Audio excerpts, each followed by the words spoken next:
Animals living here don't waste precious energy surviving seasonal extremes or migrating to escape them. Instead, they can put it into something a little bit more fabulous. From the weird to the wonderfully colorful.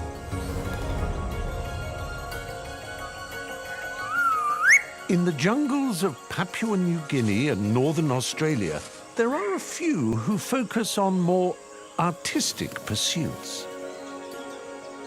He may seem a little drab compared to other birds of paradise, but he's called a magnificent rifle bird for a reason. He's dedicated his entire life to the art of seduction.